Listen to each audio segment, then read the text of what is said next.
नमस्कार, आप देख रहे हैं 4 PM और मैं हूं अभिषेक मिश्रा। राष्ट्रीय जनता दल यानी आरजेडी के लिए आज बड़ा दिन हो सकता है। आरजेडी में आज संगठन के स्तर पर बड़े बदलाव देखने को मिल सकते हैं। पार्टी की राष्ट्रीय कार्यकारिणी की बैठक बुलाई गई है पटना के मौर्या होटल में, और पार्टी की इस राष्ट्रीय कार्यकारिणी की बैठक में राजद सुप्रीमो लालू प्रसाद यादव खुद मौजूद रहेंगे। और ये बैठक ऐसी बैठक है जिसके बारे में पहले से सब लोगों को पता है कि जो सबसे बड़ी चीज इस बैठक से निकलकर सामने आने वाली है वो क्या होगी। इस बैठक में जो सबसे बड़ा फैसला होना है वो क्या होगा। वो फैसला ये हो सकता है या ये होने वाला है, तकरीबन तय है कि तेजस्वी यादव इस पार्टी के राष्ट्रीय जनता दल के राष्ट्रीय कार्यकारी अध्यक्ष बना दिए जाएं।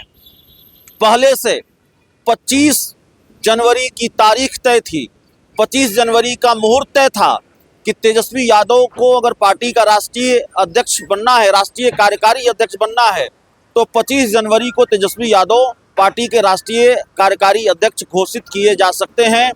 पार्टी ने आज राष्ट्रीय कार्यकारिणी की बैठक बुलाई है, जिसमें पार्टी के जाहिर है राष्ट्रीय कार्यकारिणी के तमाम सदस्य, पार्टी के कई बड़े नेता और राजद सुप्रीमो लालू प्रसाद यादव खुद मौजूद रहेंगे।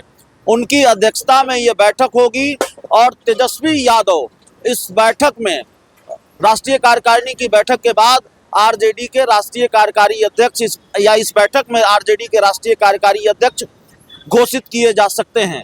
तो तेजस्वी यादव के राष्ट्रीय कार्यकारी अध्यक्ष बन जाने के बाद क्या बदल जाएगा आरजेडी में, वो किस तरह से डैमेज कंट्रोल कर पाएंगे। 2025 के विधानसभा चुनाव नतीजों के बाद तेजस्वी यादव के सामने कई चुनौतियां हैं और इन चुनौतियों के बीच एक तरह से एक और कांटों का ताज तेजस्वी यादव के सर पर रखा जा रहा है। राष्ट्रीय कार्यकारी अध्यक्ष की जो ताजपोशी है, राष्ट्रीय कार्यकारी अध्यक्ष के रूप में जो तेजस्वी यादव की ताजपोशी है, दरअसल वो एक और चुनौती है।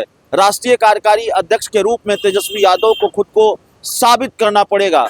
ये मौका उन्हें तब दिया जा रहा है, ये जिम्मेवारी उन्हें तब दी जा रही है जब उनकी कार्यशैली पर तमाम तरह के सवाल हैं।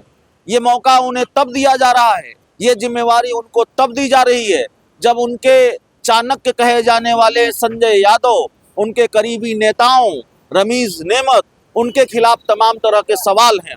और ये सवाल हमारा नहीं है, ये सवाल पार्टी की तरफ से भी उठ रहे हैं, परिवार की तरफ से भी उठ रहे हैं और लगातार तेजस्वी यादव अपनों के निशाने पर है।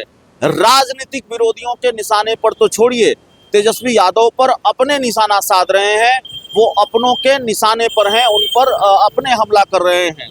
सबसे पहले 2025 के विधानसभा चुनाव के नतीजे जब आए तो तेजस्वी यादव की खुद की बहन रोहिणी आचार्य ने उन पर निशाना साधा।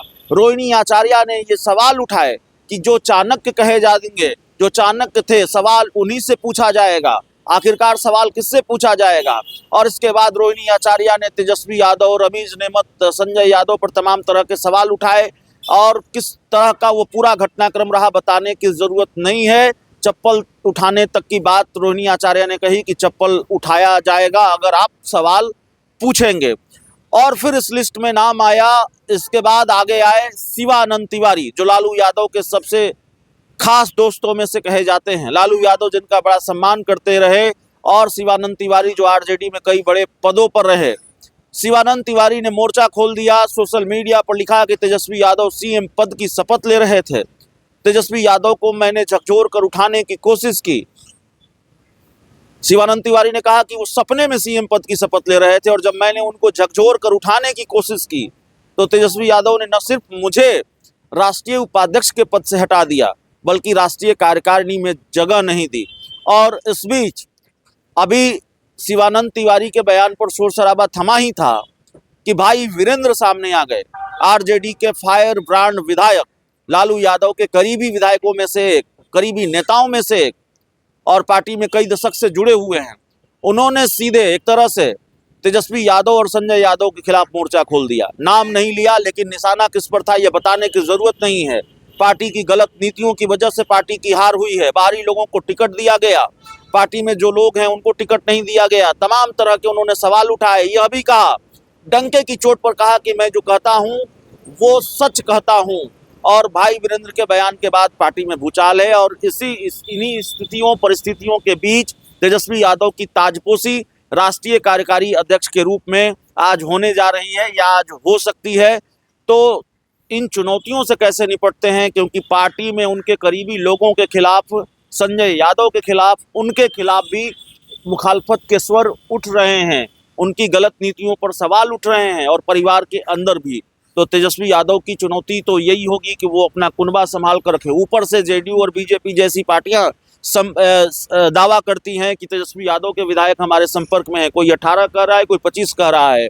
तो अपना कुनबा, क्योंकि जमा पूंजी के नाम पर जो सबसे महत्वपूर्ण है तेजस्वी यादव के पास, वो उनके विधायक ही हैं और 25 विधायकों को वो संभाल कर कैसे रख पाते हैं, यह भी उनके सामने बड़ी चुनौती होगी। तो एक नहीं कई चुनौतियां हैं। पार्टी में जो नाराजगी है, पार्टी के नेताओं में नाराजगी है, बड़े नेताओं में नाराजगी है, उसको वो कैसे दूर कर पाते हैं।